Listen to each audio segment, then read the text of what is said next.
गौरी की शादी एक बड़े घर के लड़के यानी कि राजेश के साथ होती है।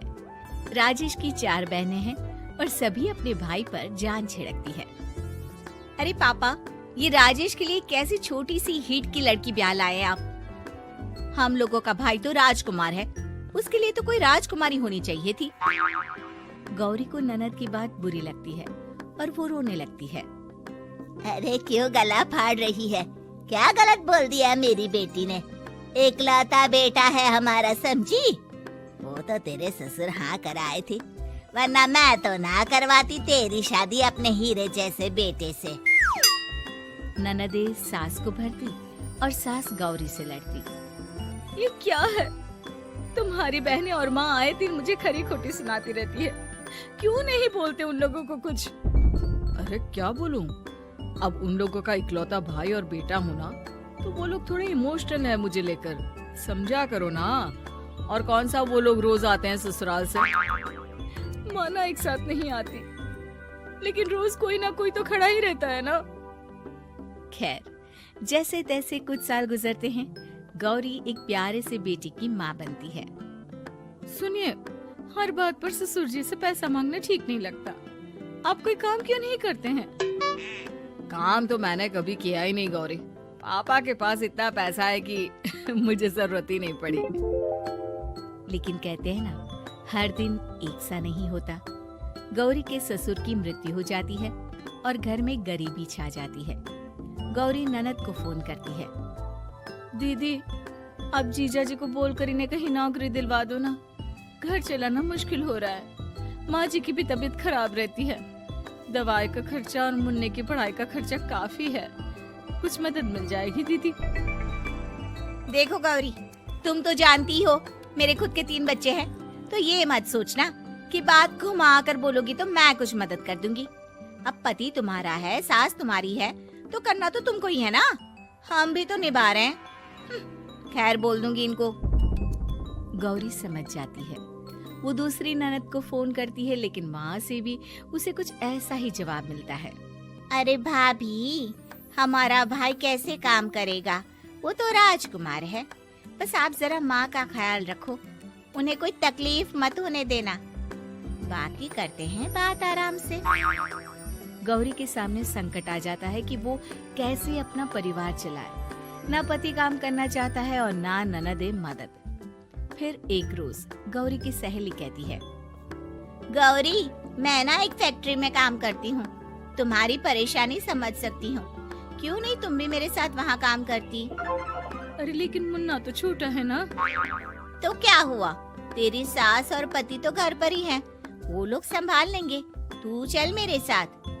गौरी ने अब काम करना शुरू कर दिया था, लेकिन उसका सपना अपने बेटे को अच्छी शिक्षा देने का था। गौरी अपने भाई से कहती है, भाई, आपके बच्चे जिस स्कूल में पढ़ते हैं उस पर मेरे गौरव का भी एडमिशन हो सकता है क्या? अरे कैसे बात कर रही है गौरी? जितना तू कमाती है उतने में तो तेरा घर भी नहीं चलता। तू कहाँ इतने महंगे स्कूल का सपना देख रही है? लेकिन गौरी भी ठान लेती है कि वो किसी न किसी तरह अपने बच्चे को अच्छे स्कूल में पढ़ाएगी। माँ जी, ये मेरे गहने हैं, मैं बेच रही हूँ। गौरव का कल एडमिशन है। अरे वो तो ठीक है गौरी, लेकिन आगे की फीस कैसे मैनेज करेगी? और ज्यादा मेहनत कर लूंगी माँ। गौरव कुछ बन गया तो हम लोगों के सारे दुख दर्द दूर कर देगा। गौरी, हम लोगं ने तुझे गलत समझा, लेकिन तू ही थी जो ये घर लेकर चल रही है, वरना कब की अलग हो जाती। गौरी सास की ओर मुस्कुराकर देखती है। आप भी तो मेरा साथ दे रही है ना। अरे कभी खाने में अंडा या मुर्गा भी खिला दिया करो। क्या रोज रोज पत्ता खिलाती रहती हो? अरे शर्म तो आती नहीं? सारा दिन बहू काम करके पैसे लाती है, खुद तो कुछ करता नहीं, ऊपर से मुर्गा खाना है इसको। गौरी अपना घर चलाने के लिए तो पर्याप्त पैसे कमा लेती है, लेकिन बेटे के महंगे स्कूल, कोचिंग और उसकी डिमांड पूरी करने के लिए उसे लोगों से पैसे उधार लेने पड़ते। माँ, मुझे जूडो कराटे की ड्रेस चाहिए। मैं घर के कपड़ों में क्लास नहीं अटेंड करूँगा। और क्या, बिल्कुल, घर की भी कोई ड्रेस होती है क्या? मैं कल ही ला दूंगी। हाँ बच्चा, तू बस मन लगाकर पढ़ाई किया कर। उसके जाने के बाद कहाँ से लाएगी पैसे ड्रेस के? माँ वो पास वाली चाची से कुछ पैसे उधार लूंगी। अरे सभी से तो उधार ले चुकी है तू। कर्जा इतना चढ़ा लिया है कि पूरा जीवन भी कमाएगी तो उतार नहीं पाएगी। अरे माँ जी, गौरव कुछ बन जाए तो मुझे कमाने की क्या जरूरत, फिर तो मैं बस रानी बनकर राज करूंगी। एक दिन गौरव कहता है, माँ मेरी नौकरी लग गई है, वो भी अच्छे पैसों में। अब हम लोगों के बुरे और दुख के दिन जल्दी खत्म हो जाएंगे। गौरी की खुशी का ठिकाना नहीं होता। वो सास की फोटो के सामने हाथ जोड़ती है कि उसका पति उसे कहता है, देखा गौरी, तेरी तपस्या खत्म हुई।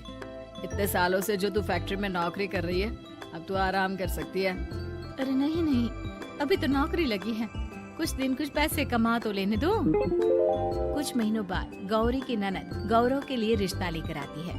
अरे भाभी, वो मैं ना रिश्ता लेकर आई थी गौरव के लिए, सुना अच्छा कमा रहा है। क्यों? देखा मेरी बहन कितनी अच्छी है, कितना सोचती है हम लोगों के लिए। गौरी कुछ नहीं कहती, लेकिन उसका मन नहीं होता है कि वो बेटी की शादी इतनी जल्दी कर दे। हाँ वो तो ठीक है, लेकिन अभी कुछ कर्जा है जिसे उतारना है। तो क्या हो गया, शादी के बाद भी उतार लेगा। कम से कम एक लड़की आ जाएगी तो आराम रहेगा। गौरी लोगों के प्रेशर में आकर बेटे की शादी कर देती है और शादी के बाद एक दिन जब अपनी फैक्ट्री में जाती है, मैनेजर साहब, कैसे इस फैक्ट्री में 22 साल काम कर लिया पता ही नहीं चला। अब तो बेटा सेटल हो चुका है, नौकरी की जरूरत नहीं है। लेकिन आप सभी का शुक्रिया। गौरी बहन, बहुत मेहनत की तुमने जीवन में, अब भगवान कोई मुश्किल ना दे। गौरी घर आती है, लेकिन दरवाजे के बाहर से ही उसे बहू और बेटे की आवाज सुनाई देती है। क्या है, तुम्हारी माँ ने तो सोचा भी नहीं कि जो कर्जा वो ले रही है खुद की अय्याशी के लिए, वो हम लोग क्यों भरे। उनका कर्जा है वो देखे।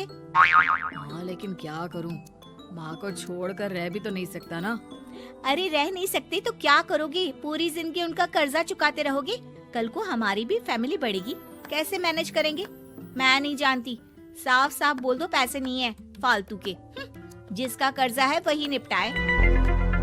गौरी बेटे बहू की बात सुनकर स्तब्ध रह जाती है और अंदर न आकर वहाँ से सीधे फैक्ट्री जाती है। मैनेजर साहब, मैं सोच रही थी कि इतनी जल्दी नौकरी नहीं छोड़नी चाहिए, जब तक हिम्मत है तो कर लेते हैं। वो मेरा इस्तीफा ना वापस कर दीजिए। ये बोलकर गौरी की आंख लाल हो जाती है। मैनेजर समझ जाता है कि गौरी की उम्मीद टूट चुकी है। वो उसके हाथ में इस्तीफा रखकर कहता है, कर्जा माँ का है तो माँ ही चुकाएगी। माँ का कर्जा आज तक क्या कोई चुका पाया है?